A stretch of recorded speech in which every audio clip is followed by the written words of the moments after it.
It started with a shovel. Just one scoop of rich, dark earth peeled away from the back of my property under a warm spring sun. The kind of moment you don't usually remember, unless of course it's the moment that kicks off everything. I'd been planning the pond for years. Ever since I bought this piece of land, 3 acres on the edge of Willow Bend Reserve, I dreamed of it. Not a swimming pool, not a fountain. Just a small, self-sustaining pond stocked with koi, and maybe some catfish with lily pads and cattails, and the kind of silence that settles in when nature finally trusts you enough to exhale. I had the equipment, the know-how. I even checked county regulations to make sure I wasn't disturbing any protected wetlands or buried utilities. Everything was cleared, but I hadn't accounted for Karen. Her name was actually Karina Dupree, but in a cruel twist of suburban poetry, she lived up to every cliché her nickname implied. Shortcut platinum bob, mirrored sunglasses, and a clipboard always tucked under one arm like it was a law degree. She was the self-appointed compliance chair of our HOA, even though no one remembered ever voting for her. I hadn't seen her in weeks, not since the annual trash bin audit. Yes, that's a real thing here. But the minute she spotted me with a spade in my hand and a flagged outline in the backyard, she materialized like an angry prairie dog. "Excuse me," she called from behind the hedge, her voice sharp enough to peel paint. "What exactly are you doing back there?" I straightened slowly, resting both hands on the shovel. I hadn't even broken a sweat yet. "Digging," I said, flat but polite. She pushed through the gate like she owned it, clipboard already open. "I can see that," she said. "But why are you digging? And did you submit a modification request to the board?" I gestured toward the ground. "For a pond." Her eyes widened like I just announced plans to install a missile silo. "You're excavating. That's a major alteration to the landscape. That's not allowed without prior written approval." "It's on my property," I said calmly. "I'm not removing trees. I'm not redirecting drainage. The county's already signed off." Karen made a scoffing noise. "The county doesn't dictate neighborhood standards. That's what the HOA is for." I nodded. "Understood. But I've checked the bylaws, and there's nothing prohibiting small personal water features under 500 square feet." Her lips thinned. She flipped a few pages on the clipboard like it was a sacred text. "That's open to interpretation. Water features may invite mosquitoes. They may affect soil stability.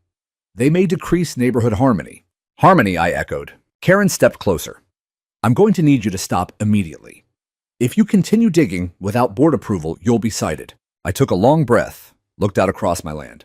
"My land." "Karen," I said slowly, "do you own this lot?" She blinked. "What?" "This land, this house, the soil I'm standing on." She hesitated. "No." "Then you're going to want to step back and take a breath before telling me what I can and can't do on it." Her eyes narrowed. "Are you threatening me?" "No, ma'am. I'm telling you to go home." She stood there for a moment, as if waiting for lightning to strike me where I stood. When it didn't, she huffed, turned on her heel, and stormed off. But not before muttering, "You'll be hearing from the board." I thought that would be the end of it. It wasn't. The next morning, I was back at it, digging, marking off the edges, moving slowly and deliberately, savoring the work. I just started outlining the slope when I heard the sound of gravel crunching under tires. Not one car, 2. I turned, wiping sweat from my brow, and saw a black SUV and a dark blue pickup pulling into my drive like they had business to conduct. From the SUV stepped Karen again with her clipboard. But this time she wasn't alone. 2 men climbed out of the pickup. Both wore matching black shirts that said HOA Compliance Enforcement in block letters. They looked like mall cops who'd graduated from fantasy to farce, tactical boots, utility belts, even radios clipped to their shoulders. One of them had aviator sunglasses and chewed gum like it was his full-time job. Karen marched toward me like a general approaching the battlefield.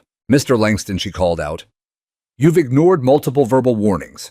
As of this morning, the HOA is formally intervening." I rested my shovel against the fence. "Intervening in what?" "Unauthorized excavation," she replied. "Failure to submit environmental assessment.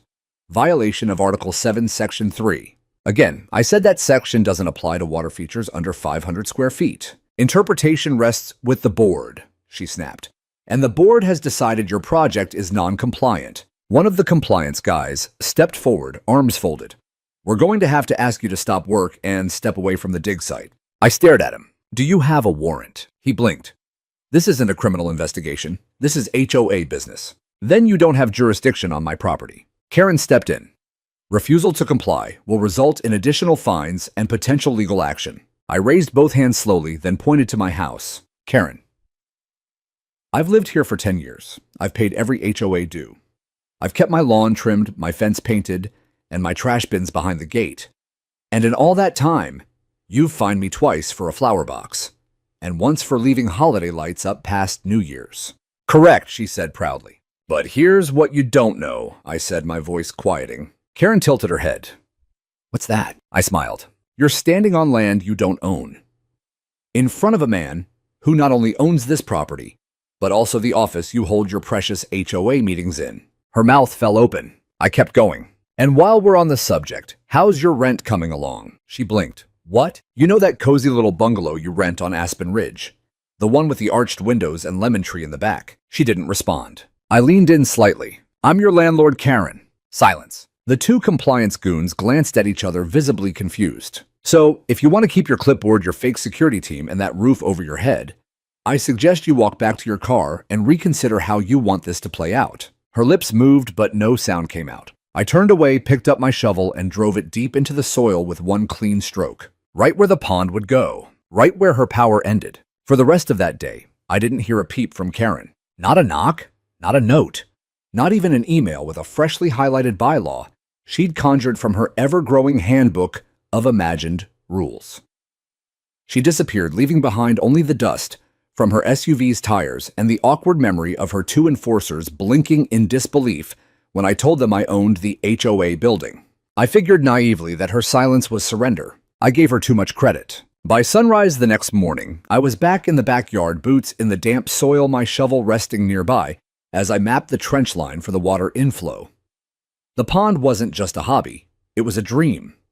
I'd drawn it on napkins for years, browsed irrigation catalogs, even toured other properties to study the slope and curve of a natural pond edge. It was going to be something beautiful, alive, sustaining. So naturally, someone had to try and ruin it. Around 10 a.m., I heard the familiar sound of the tires, but this time it wasn't the discreet hum of Karen's SUV.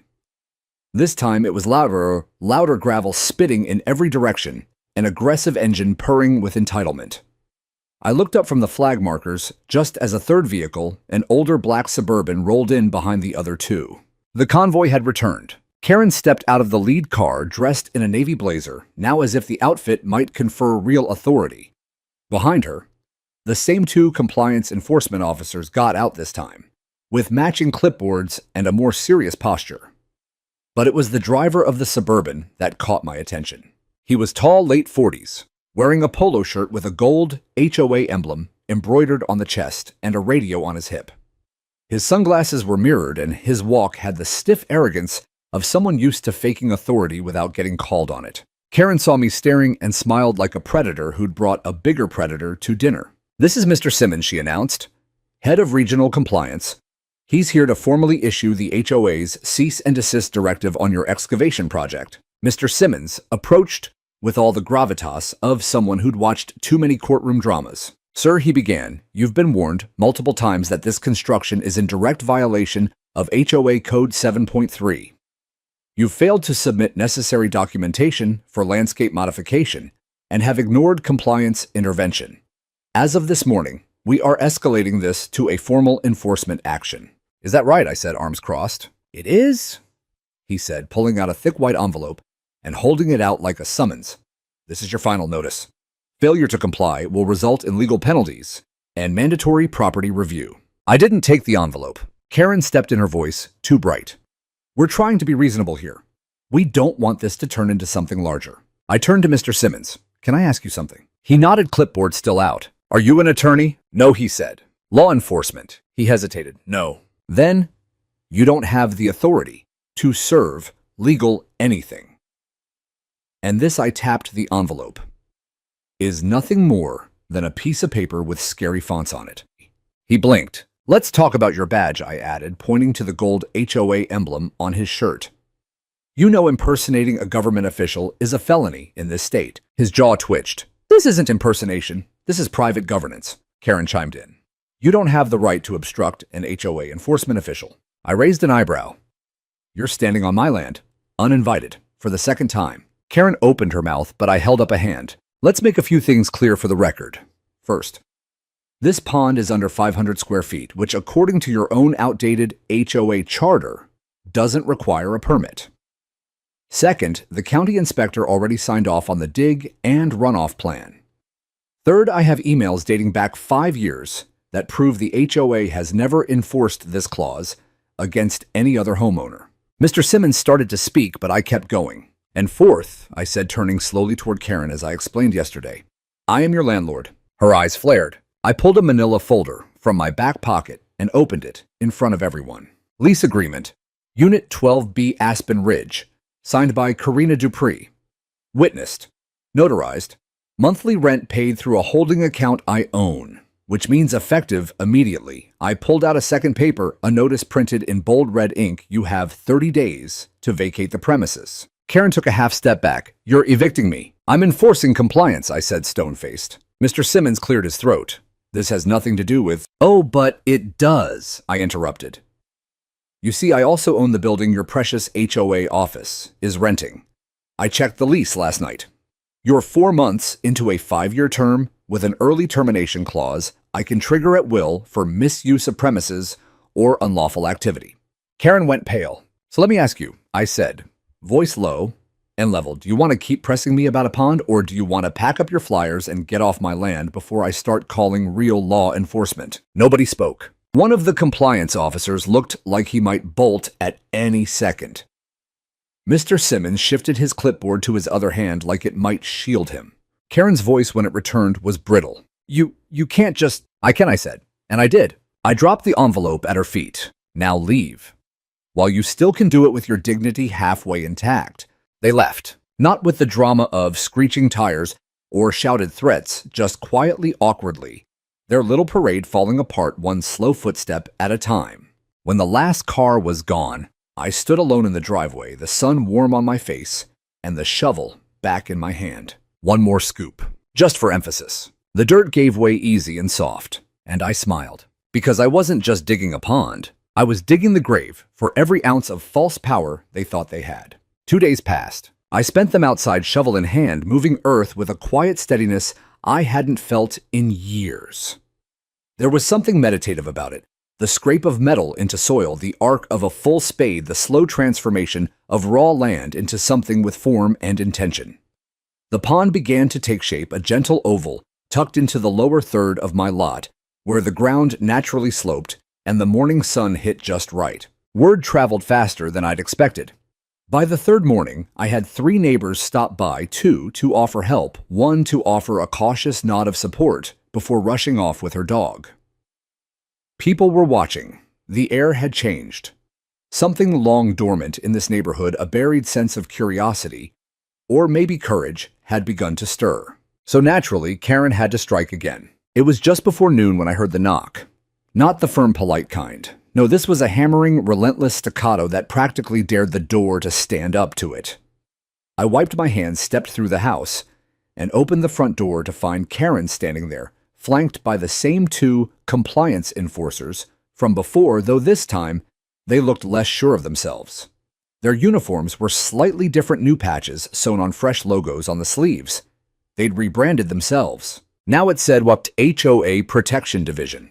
I almost laughed. Karen, in contrast, looked dead serious. You've escalated this, she said before I could speak. We tried to handle it civilly. You made it personal. I leaned against the frame, arms crossed. By reminding you that I own the property you're squatting in. Her nostrils flared, but she didn't rise to the bait. Instead, she produced another envelope. This is a formal citation from the HOA Legal Committee. You are in violation of 8 counts of community disturbance, environmental disruption, and intentional intimidation of board officials. That's a lot of accusations, I said, not taking the envelope. She dropped it at my feet. We've also filed for an emergency injunction with the Community Standards Officer, she continued. And if you continue digging past today, you will be subject to citizen's arrest under subsection 4D of the HOA Emergency Charter. That made me pause. Did you just say citizen's arrest? Her chin lifted. You're leaving us no choice. You are undermining the community. You've threatened board members. You've weaponized property ownership. Karen, I said, stepping forward. If I wanted to weaponize ownership, you'd be packing boxes already. One of the enforcers spoke for the first time. Sir, we're authorized to restrain individuals who refuse to comply with board mandates in the presence of multiple witnesses. You try to lay a hand on me, I said, voice low now, and the only thing you'll be restraining is your regret when real law enforcement hauls you off my land. Karen's voice sharpened. This is your final warning. One more dig and we proceed. I stared at her. No smile, no fury. Just a long measured look. Then I stepped aside. See that back window, I asked. She glanced over my shoulder. I've got 2 federal employees inside monitoring everything happening on this property due to an ongoing investigation. They've been watching your little stunt since the second you pulled up. That wasn't true. Yet. But Karen didn't know that. Her confidence faltered just enough for me to press in. You think I bought this house and stopped there? I said. You think owning your lease and your office was the end of my reach? I leaned closer. I own the surveillance contract that covers this block. I own the easement rights behind your fence. I even own the parcel of land under your HOA's electrical panel, which, by the way, is wired illegally across 2 lots. She blinked. Silence. And then her face cracked. Just a flicker. Just long enough. You're bluffing. I pulled out my phone.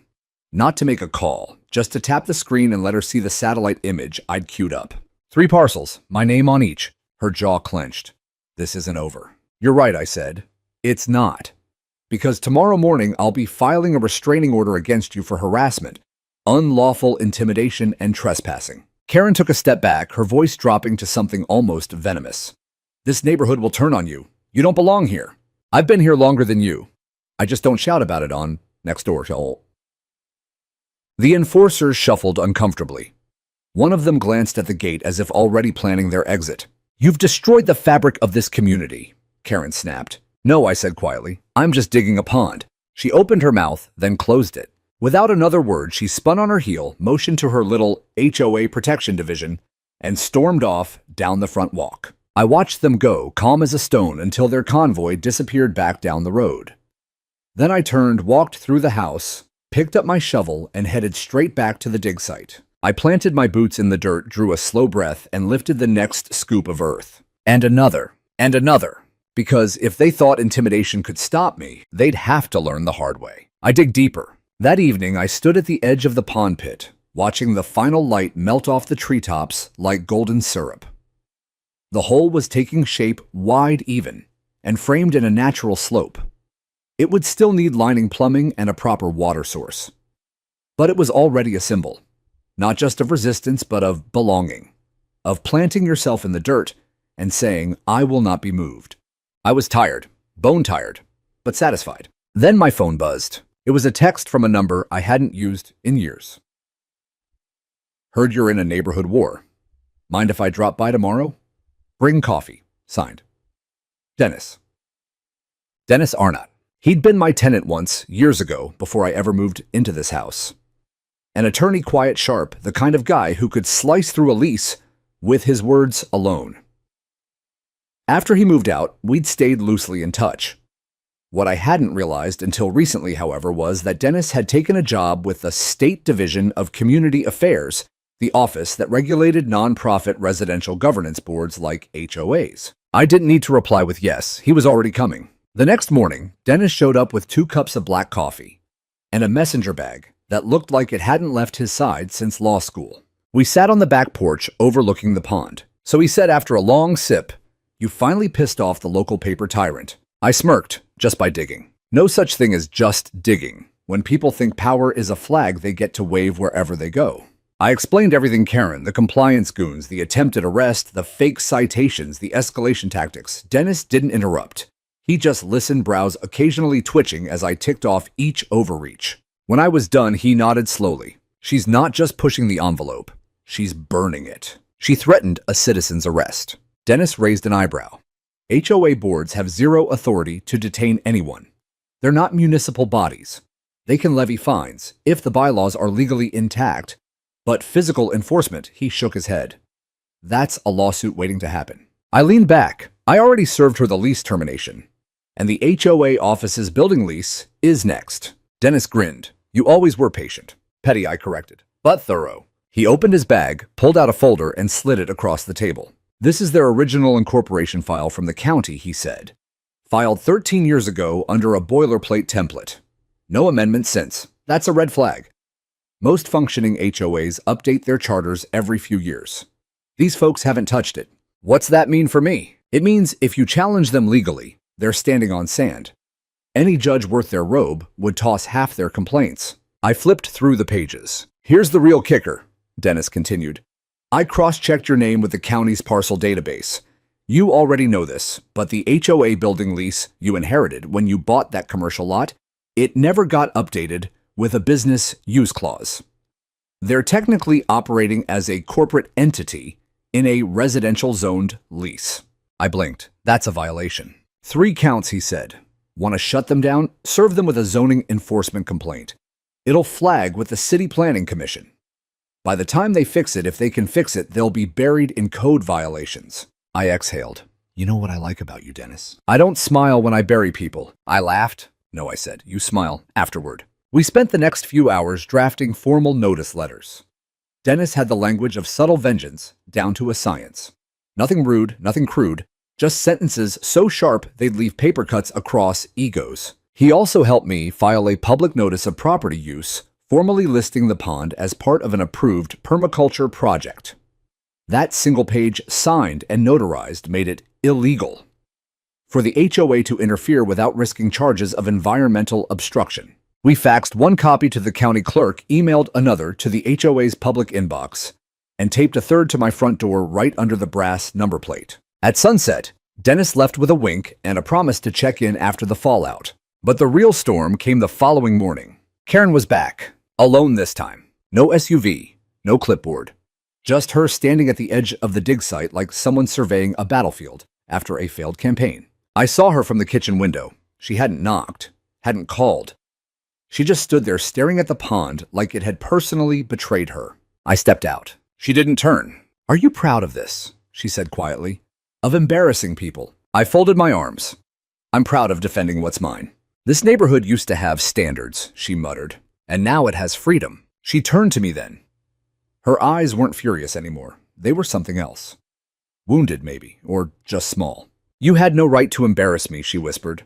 I paused. You had no right, I said, to threaten me, to try and arrest me, to intimidate your neighbors, and you definitely had no right to build an empire on rules you barely understand. I was trying to preserve the community. No, I said, you were trying to control it. She looked like she might say something else, but she didn't. She just nodded once and walked away. No threats, no parting shots, just footsteps in the dirt. That afternoon, I hand-delivered the final notice to the HOA office. The receptionist, young, clearly overwhelmed, accepted it without a word. She looked at the envelope at the name on the sender line and blinked hard. You're the landlord? I am. She hesitated. So this is real? I nodded. You have 2 weeks to vacate. I've waived early penalties, but the building's being reclaimed. She whispered, thank God. I left without another word. By dusk, I was back in the pond, watching the still water begin to collect along the bottom of the slope. The liner was down. The trench was sealed. It would take time, but it was happening. And this time, no one would stop it. The next morning, the office door on Main Street bore a new sign. White paper, black letters, simple and absolute. Notice of termination. Pursuant to Section 6B of the lease agreement, dated August 3, 2017, this property must be vacated by the HOA board and its affiliates within 14 days of receipt of this notice. Property owner. I stood across the street with a thermos in one hand and Dennis's neatly collated copy of the lease in the other. A couple of early risers walked by and gave me curious looks, but didn't stop. Willow Bend wasn't the kind of town where people inserted themselves into anything with legal paper on it unless it involved free coffee or fresh-baked muffins. Inside the office, I could see movement behind the blinds. Karen was in there, of course. Her silhouette as rigid as I remembered, pacing behind her desk like a cat circling a shrinking cage. I took a long breath and walked in. The door chimed cheerfully, like this was a neighborhood florist and not the headquarters of suburban tyranny. A young woman behind the front desk jumped slightly, recognizing me instantly. Her eyes darted to Karen's office, then back to me. Mr. Langston, she said cautiously. She's in a meeting. She's in a lease violation, I said with a quiet smile. I'll wait. I sat in the small reception area beneath a frame print of HOA vision and values, which felt more ironic by the second. Karen emerged a moment later, her composure visibly cracking. She wore a navy pantsuit that looked pressed and perfect from a distance. But up close, you could see the faint wrinkles near the shoulders, the uneven hem, where she'd probably stepped on it getting dressed. Her clipboard was gone. So was her usual tone. "What are you doing here?" she asked. "I believe the notice on your door answers that," I replied. She glanced at the receptionist, probably hoping for some backup, but the young woman quickly pretended to be answering an urgent email. "You're abusing your power," Karen said tightly. I gave her a long, measured look. "You really want to have that conversation with me, Karen?" She flushed. "Let's walk through a few things." I continued standing. "You're 4 months into a 5-year commercial lease. Section 6B allows the property owner to terminate that lease with 14 days' notice if the premises are used in any way that contributes to legal harassment, unlawful activity, or violates local zoning ordinances. You've accomplished all 3 in under a week." She tried to interrupt, but I kept going. "You orchestrated an unauthorized attempt at detaining a homeowner. You issued fake citations with no legal precedent. You showed up on private property with faux enforcement officers dressed like tactical cosplayers. And you've harassed multiple neighbors into silence over minor landscaping decisions." "I was doing my job," she snapped. "No, Karen," I said, stepping closer. "You were playing queen in a neighborhood of pawns, and I'm the one who owns the board." She swallowed. Behind me, I heard the receptionist exhale audibly. Karen's voice dropped. "You can't just dismantle a functioning HOA." "I'm not," I said. "The homeowners are." Her eyes widened. "What?" I pulled a second document from the folder, this one notarized, signed by 12 residents, all of whom held voting rights within the community. "Motion for emergency dissolution of the current board due to breach of fiduciary duty, unethical conduct, and intimidation of members. Filed yesterday. Legally backed by state code and sent to the Department of Residential Governance. Once they review the complaint, your charter will be suspended pending investigation. And you," I added, "will be asked to step down." Her mouth opened, then closed. I handed her the document. She stared at it like it might catch fire in her hands. "You're enjoying this," she said bitterly. I shook my head. "Not one bit. I never wanted a war. I wanted a pond." I turned toward the door. "But now," I added without turning back, "I want my neighborhood back." That evening, I received a letter. Not from Karen, from the state. It was confirmation that the complaint had been received, reviewed, and fast-tracked. A provisional order had been issued, placing the HOA board in administrative suspension. All activity fines citations meetings were to cease immediately until further notice. It was more than I'd expected, but the real victory came quietly. The next morning, I woke to the sound of movement in the cul-de-sac. Not chaos, not confrontation, just movement. Neighbors talking. Hedges being trimmed without fear of citations. A small welcome banner being put up on the porch of the Parkers, who had nearly sold their house 6 months prior out of pure exhaustion from Karen's weekly warnings about their excessive wind chimes. And me, I went back to digging, with no interruptions, no threats, no clipboards, just dirt sweat and the slow carving of something honest into the ground. By midday, the liner was fully set. I'd started filling it with water from the gravity-fed pump Dennis helped me rig from the nearby creek. A few koi were already in the tank waiting to be introduced. It would take a few more days for the plants to settle the water to balance, but it was mine. Built not with permission, but with principle. As the sun dipped behind the trees, I heard footsteps behind me. I turned, half expecting another last-ditch confrontation. It was Karen, alone. No blazer, no clipboard, just her in jeans and a windbreaker holding a cardboard box. She didn't say anything, just set the box down near the pond's edge. "I'm moving out next week," she said quietly. "Didn't want to leave anything behind." I nodded slowly. Understood. I may have gone too far. I didn't respond. She looked down at the pond. "It's nice." I let that hang there for a moment. Then, "It's peaceful." She nodded, then turned to leave. And I let her go. Not because she deserved forgiveness, but because I didn't need revenge. The water in the pond shimmered as she walked away, catching the last light of day. The morning I served the final notices, the neighborhood was already humming with whispers. Word had gotten out faster than I thought it would. Maybe it was the state suspension order making the rounds in HOA Facebook groups. Maybe it was the printed eviction notice someone taped to the HOA office window and posted online, complete with a caption that simply read, "Turns out the king lives in the castle." Either way, when I stepped outside with a stack of certified documents in my hand, people were already watching. I didn't dress for war. I wore the same jeans and work boots I always wore when digging the pond, and a plain blue t-shirt that still smelled like pine dust. No blazer, no shades, just a man with paperwork and a mission. I made my way to 3 places that morning. The first was the HOA office. It was quieter than usual. No Karen, no staff. Just the young receptionist, Marcy, sitting alone behind the counter with a single orchid and a box of paper clips on her desk. She looked up and smiled tentatively. "I was expecting you," she said, standing. "I won't be long," I replied, offering her a calm nod. She took the envelope without hesitation. I slid a second copy onto the front desk for Karen. "You don't have to stay," I added. "Lease terminates in 12 days, but you can pack early. No penalties." She blinked. "I was only here because I needed the hours." "You'll find better," I said. "Promise." She gave me a look, half grateful, half relieved. The second stop was Karen's rented bungalow. I could have mailed it. Could have left it taped to her door like she'd done to so many others. But I didn't want to play her game. I wanted the moment to land clearly, cleanly. She wasn't home, which was fine. I slid the envelope into her mailbox and placed a second one marked, "Personal, open immediately." On her front porch, weighed down by a small ceramic frog I found near the garden path. It had chipped paint and a crooked smile. Seemed fitting. The third stop, the community board. It was just a wooden kiosk near the park, 4 feet wide, covered in plastic sleeves, where residents posted yard sale flyers and babysitter requests. I pinned up 2 documents. One was the official state suspension order. The other was a copy of the new vote proposal, an open call for board re-election once the dust settled, open to any resident with clean dues, and a desire to serve with integrity. It was time to rebuild. Later that afternoon, Dennis came by again, this time with a bag of fish food and a grin wide enough to hang laundry from. "She's been calling the city zoning office all morning," he said, setting the bag down on my porch rail.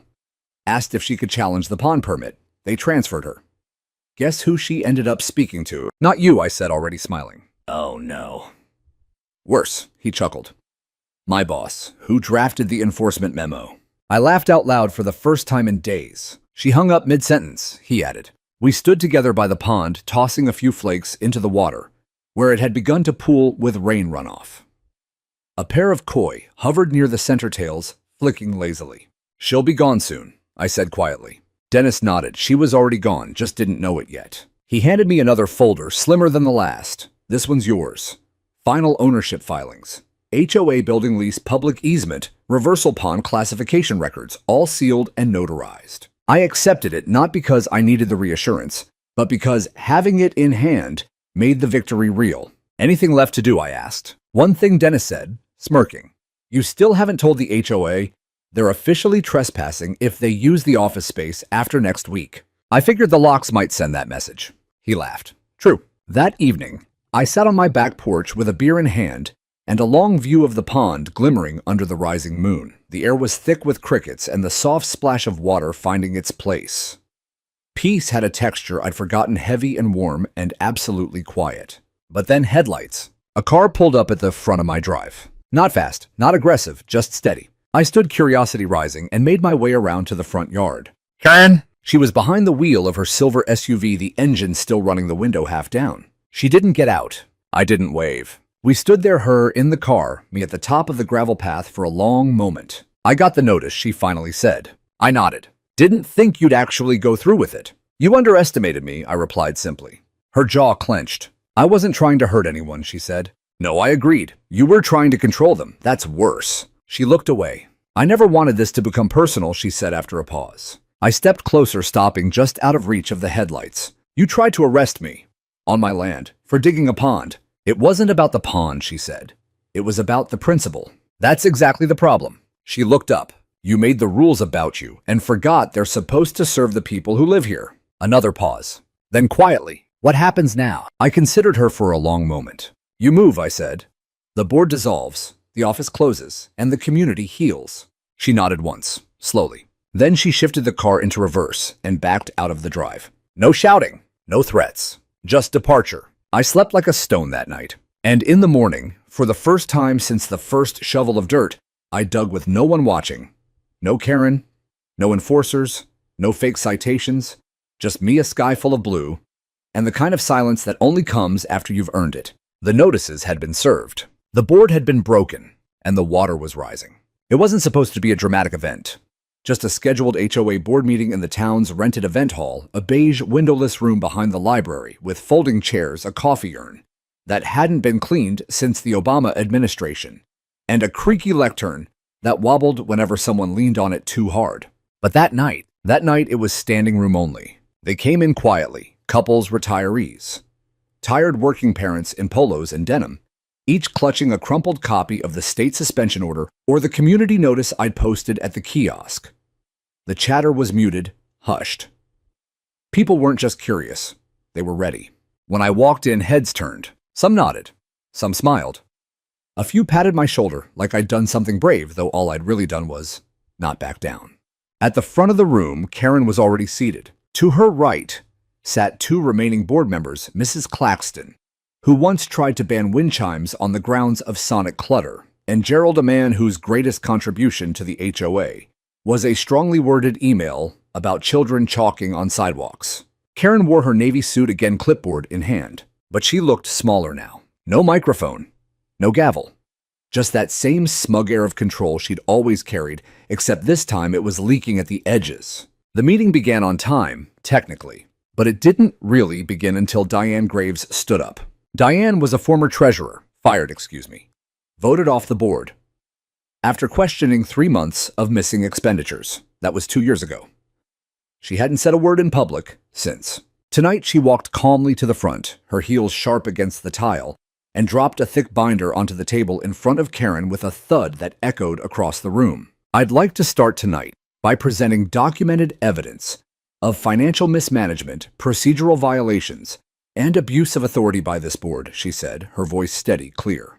Karen blinked. This isn't your place. Diane held up a copy of the state directive. It is now.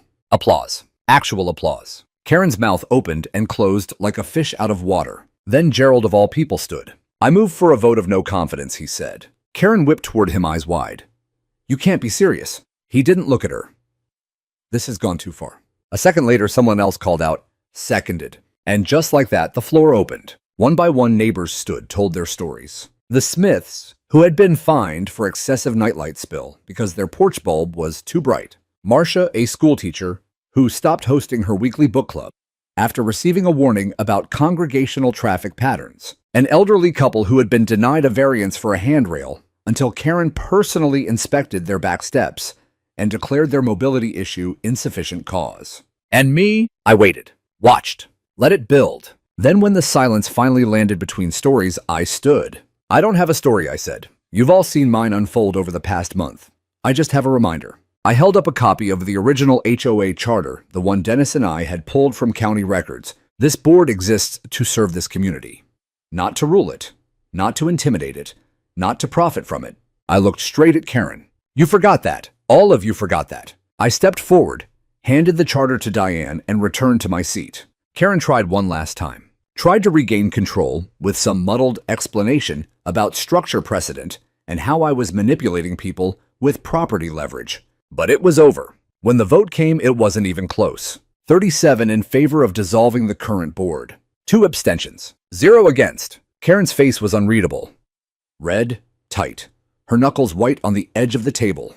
She stood slowly, gathered her clipboard, and walked out without a word. Nobody stopped her. Nobody followed. In the days that followed, the neighborhood felt different. Not louder, not wilder, just looser. Like everyone had unclenched something deep inside them. The HOA office was vacated within a week. Marcy, the receptionist, dropped off the keys at my porch in a small padded envelope with a sticky note that read, "Thanks for seeing what the rest of us couldn't say." The locks were changed the next day. The office converted into a shared workspace for local freelancers and a drop-in tutoring center for kids during summer months. The irony wasn't lost on anyone. Diane stepped up as interim chair of the transition committee. Not an HOA, not yet. Just a group of neighbors figuring out how to be neighbors again. I showed up to the first meeting out of curiosity more than anything. But when I arrived, they handed me a folding chair, a plate of brownies, and a form asking what I thought needed fixing in the neighborhood. Not enforcing. Fixing. That's when I knew things had truly changed. The next morning, I stood at the edge of my pond and watched the koi circle under the glassy surface tails, fanning like brushstrokes in slow motion. The water was clearer than I expected, filtered through gravel and quiet time, and just enough sunlight. The rocks had settled. So had I. Karen hadn't been seen since the vote. Word was she moved back to her sister's place in Fairview. A rumor floated around that she was trying to join another HOA this time. As a member, not a leader, but had been rejected after someone Googled her name. I didn't gloat, didn't smile, didn't care. I just picked up a small rock, skipped it across the pond, and watched the ripples fade into peace. The sky was overcast that morning, as if even nature itself had decided it was time for a change. I stood on the porch of my cabin, coffee mug in hand, watching as the first of the HOA's moving vans pulled up to the front of the old office. The building had once represented a symbol of authority, intimidation even. Now it was just another structure with a lease terminated and power turned off. They were here to vacate. Karen didn't show up at first. A few board members and their assistants did. Faces I'd seen many times at HOA meetings, the ones who used to smirk when handing out violation slips, now walking briskly with cardboard boxes and plastic storage bins in their arms. I didn't interrupt. I didn't offer to help.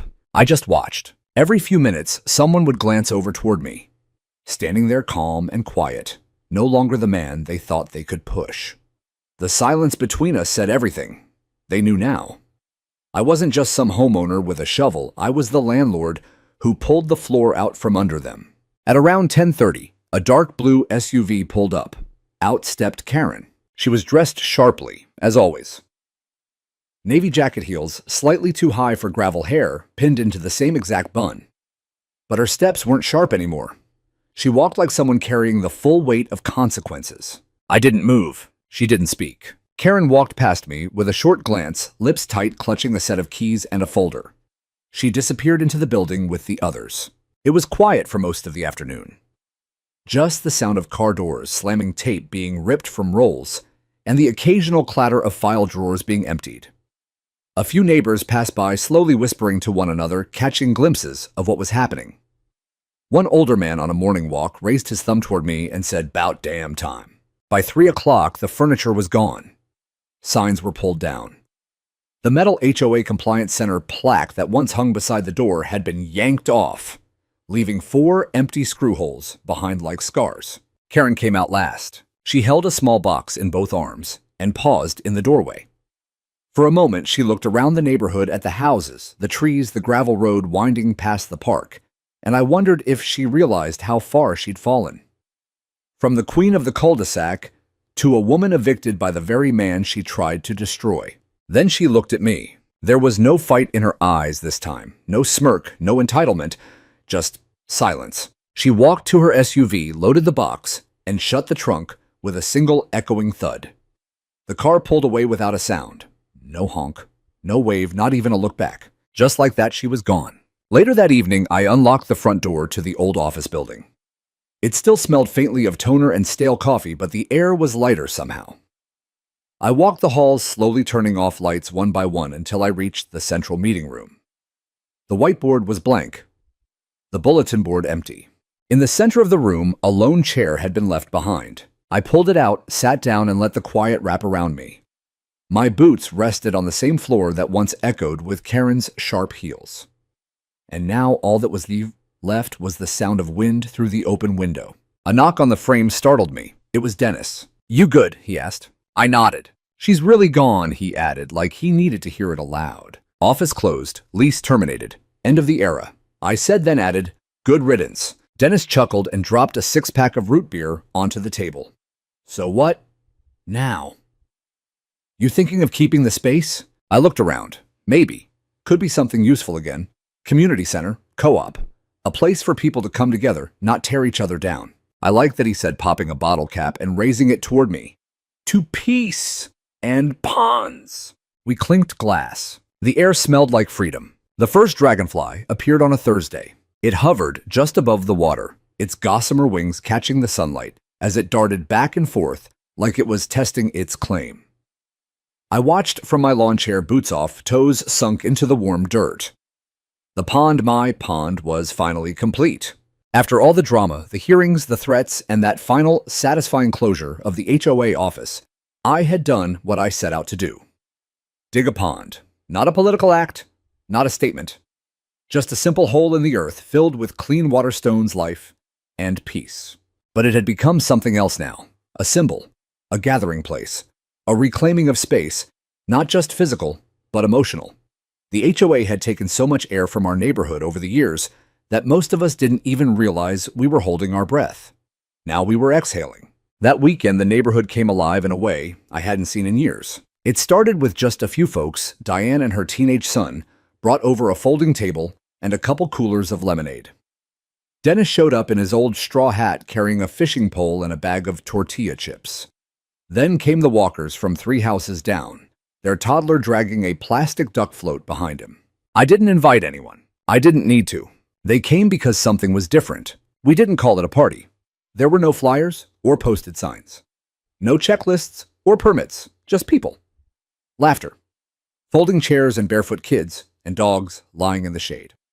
The old radio played Johnny Cash through a Bluetooth speaker and someone set up a portable grill. I sat back and watched. Neighbors who hadn't spoken in years were sharing plates of food. Older folks waved from their porches. Teenagers tossed a football. Even the grumpiest guy on the block, Mr. Lowry, the one who used to file noise complaints, walked over with a plate of ribs and a paper napkin tucked into his collar. Never thought I'd see the day, he muttered, sitting beside me. No Karen, no fines, just folks being folks. I smiled. Told you all I wanted was to dig a pond. He chuckled. You dug a lot more than that. The sun began to dip, turning the sky golden and soft. The water shimmered. Someone had brought tiki torches, and their flames flickered like whispers along the edge of the yard.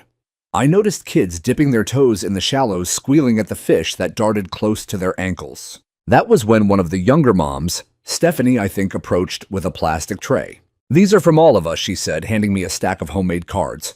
Crayon drawings of ponds and trees, scribbled notes like, "Thank you for being brave," and "We love your fishies." I felt my throat tighten. I didn't do it for thanks, I said softly. She smiled. We know. That's why it means more. A few minutes later, someone began to clap. Just one person at first, then a few more. It wasn't loud or showy. Just steady. Real. A neighborly ripple of appreciation, not for some grand speech or official announcement, but for the quiet kind of resistance that had changed everything. Late that night, when the last of the coolers were packed and the lawn chairs folded, I stood at the edge of the pond with Dennis. You ever think it would end like this? He asked. I didn't think about the end, I replied. I just knew I couldn't let someone tell me I couldn't dig a hole on my own land. He nodded. That's the kind of thinking that built this country.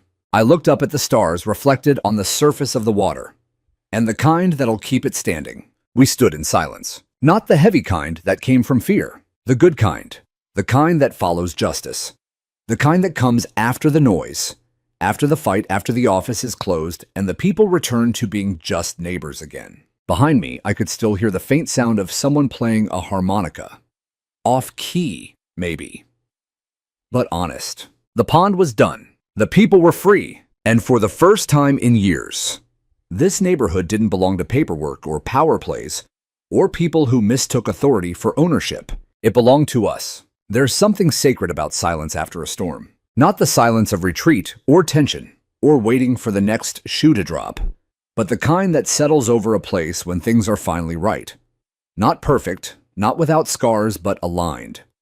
That's what I felt every morning when I stepped out onto my porch and saw the pond still and clear under the waking sky.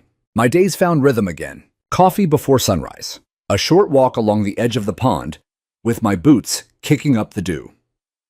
Feeding the fish. Saying hello to neighbors as they passed, many of whom I hadn't spoken to in years before the Karen era imploded. One afternoon, I was planting hydrangeas near the pond's northern curve when a small boy, no more than 6 or 7, walked up and stood beside me. He didn't say a word at first, just watched. Want to help? I asked, handing him the trowel. He nodded solemnly, crouched beside me, and began scooping soil like it was his mission from God. After a few minutes, he asked, "Is this your pond?" I guess you could say that. My mom said you're the guy who beat the bossy lady. I paused, then smiled.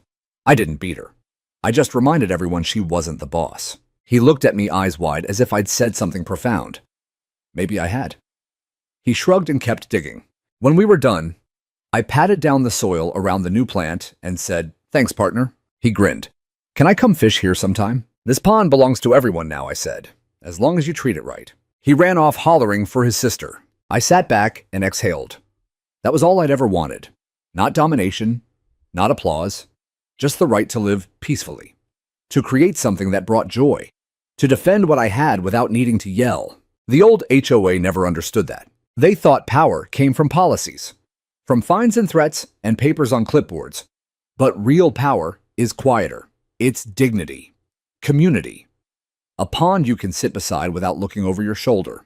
A few weeks later, I threw a small get-together. Nothing fancy, just some close neighbors' hot dogs on the grill and a few plastic tables under the shade trees.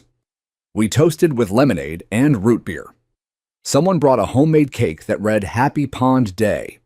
Dennis made a toast halfway through, half sincere, half sarcastic, and everyone laughed until they cried. "Here's to men with shovels and women who train federal agents," he joked. That earned a roar of applause, especially for my wife, who raised her glass higher than anyone. Yes, she was here now. We'd weathered a lot together and apart. But this strange battle over a pond had become a shared triumph. It reminded us of who we were before the world tried to box us into roles: wife, husband, neighbor, enemy. We were just people who refused to be pushed. That night, we sat on lawn chairs under the stars, listening to frogs croak and fish splash. A few neighbors stayed late, quietly lingering, not wanting the night to end. Eventually, it was just me and her. She reached over and took my hand. "You know," she said, "I never imagined this is how we'd find peace." I squeezed her fingers. "Sometimes you have to dig through a lot of dirt to find the clean water." She laughed. "That's going on a t-shirt."